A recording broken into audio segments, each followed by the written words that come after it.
Hey guys, so we've had a ton of large scale events in the last few weeks, and most notably in the last week or so there were the TCG championships for Central and South Americas, so I thought I'd do a breakdown of the most played hand traps and staples among the topping lists that were available as usual. Now of course not all topping lists from the two events were all available publicly, and I could only base this video on deck profiles that were posted on YouTube. Now a huge shout out to TheSebto360 and Bolt Spider for spending a ton of time on gathering all of these deck lists for people to use. They do have their own respective YouTube channels, so please go check them out, and I'll have their links in the description below as well. So anyways, we are working with 37 deck lists for this video, a majority of which came from the Central American event. The Punk variant was the most common, with one being actually Punk Phantom Knight, with the rest being the typical Punk Adventure or with the Therian stuff. For branded, most were Despia, but there was also one Predaplant version as well, and slightly below on the list you will see that there were a few Eldlich variants, one of which being branded and the other being Punk.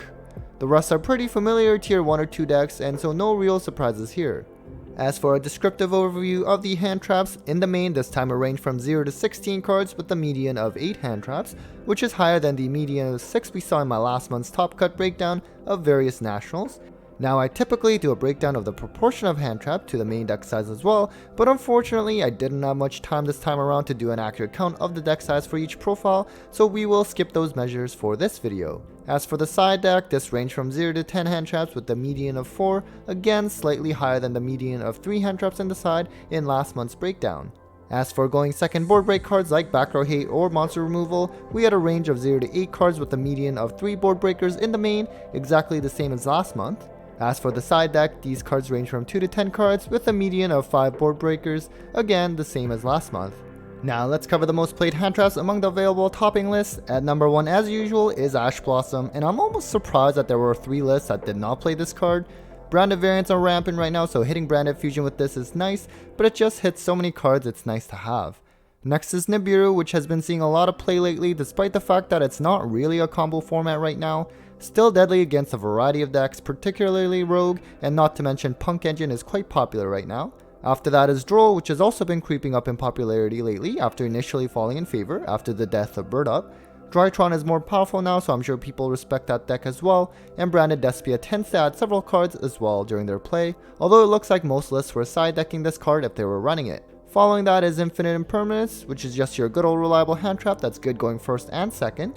Typically isn't sided much and is more of a main deck card. After that is Token Collector, which is probably the most specific hand trap among the ones shown in this video, but against decks like Swordsoul this card is quite crazy and just prevents the summoning of tokens. There's also a lot of Brave token variants, so this comes up for that as well, and it was purely sided among the lists that were publicly available. Then we have Veiler, which is still good to this day and is another Imperm on its own with its own pros and cons. It's going to be able to hit most decks, although like Imperm, can suffer from the fact that it targets, so your opponent may be able to dodge it with some form of quick play cards to get the monster off the field. Seems like everyone main decked this card if they played it. After that we have DD Crow, which is another old hand trap but has gained popularity because you can try to banish that target in gray for branded in red. Eldlich and Skystrike are popular right now as well, so this card is great against them, although really bad against another top deck in Flunder. Now there is a big drop off in the number of lists playing the following cards, but Gamma is one of the hand traps that were played decently enough. While powerful, it's not among the most played hand traps like it was in previous formats, typically when things are more combo heavy. Then we have Ghost Spell, which initially was super popular not that long ago, but has really fallen off in favor, probably because branded loss is too deadly and protects the activation of their fusions from being negated. Still a decent card that can hit a variety of cards. Lastly, we have Ghost Ogre, which was another card that was quite popular not that long ago, but fell off after branded Despia became a thing, as Ogre doesn't do too much against this deck, although at the same time Brave token shenanigans are still going around and the Flunder field spell is really strong, so Ogre does still have some use. Artifact Lancia was also played in 3 lists, which is another card that has lost popularity lately. While a lot of decks banish even now, I find it's not really crippling to resolve Lancia as it was in some other formats like when Dinos were tier 1 or when Virtual World VFT was a thing. Alright, we'll cover the top 15 most played staples since there's a lot to cover for this section. Starting off as usual is Called by the Grave. Some say this card should just get banned because it's sack yet one, and it's a tough discussion. While rogue decks really need this card, I think the other argument is that it makes tier 1 decks even harder to stop when they can typically play through interruptions better anyways, and this lets them fight it off even better. Next we have D-Barrier, which has become really popular because of the rise in the branded engine. This card is very powerful since the only card that can stop this is essentially Red Reboot, which is just at 1, so if this gets flipped on you, you are probably a sitting duck for the turn. It was all sided at least among the lists that were publicly available. Then we have Feather Duster, which seems to now be seeing more main deck play than it has ever before. Really good card obviously, and even if your opponent can chain their back row to it, it's still nice to force out those activations early before you commit to your board. Tied for third is Red Reboot, which is the best back row hate card there is at the moment. Many are arguing for this card to get banned as well, because for the most part you are going to be totally powerless against it.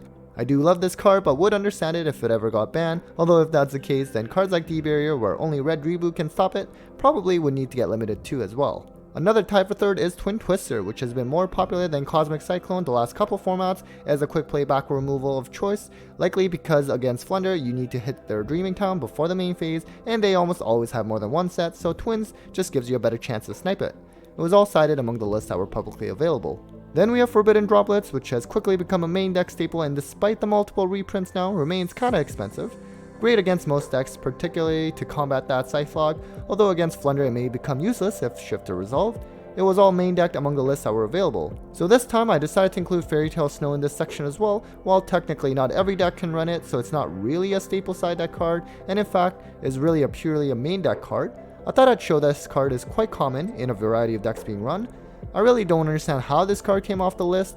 I do hope that it goes back someday as it is too powerful and easily accessible due to branded fusion. Next is the most popular Floodgate since branded Despia became a thing, Anti-Spell Fragrance. Seen in only in the side among the lists that were available, it's this crazy card and affects so many decks beyond branded Despia. Not only does it prevent you from going off, it also stalls most back row removal cards, so you do have to have that Twin or Cosmic Cyclone in hand ready. After that we have Evenly Matched, which is another popular card right now and is deadly when paired alongside Dark Ruler No More. If your opponent controls a token and you can resolve this, then it's usually game. There were two decks that even main decked this card, even though it's purely going second option. Then we have Necroworld Banshee, and in turn this also represents Zombie World as well, as that is the reason this card is played. This card was purely cited among the lists that were available and is typically sent to the grave through branded fusion and is there to activate Zombie World to really mess up decks like Floowandereeze, Swordsoul, and Dragon Link. Next we have Dark Ruler No More, which is not as popular as Droplets at the moment, but still a great card to have to clear boards.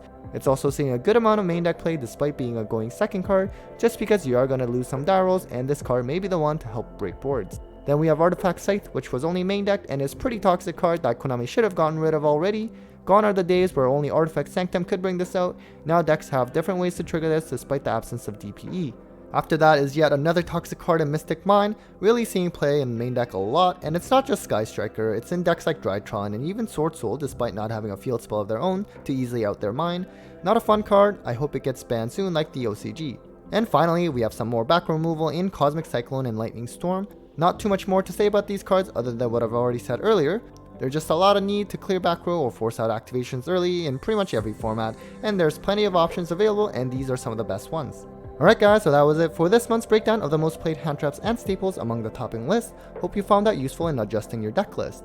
As always, a big thanks to my patrons Eileen Dice Queen, Bolt Spider, Cybernetic, Brandon Jaren, Barrelord, Spooky Boogie, Gridora, and Stephen Phillips. Your data file for this video is now available. Take care guys.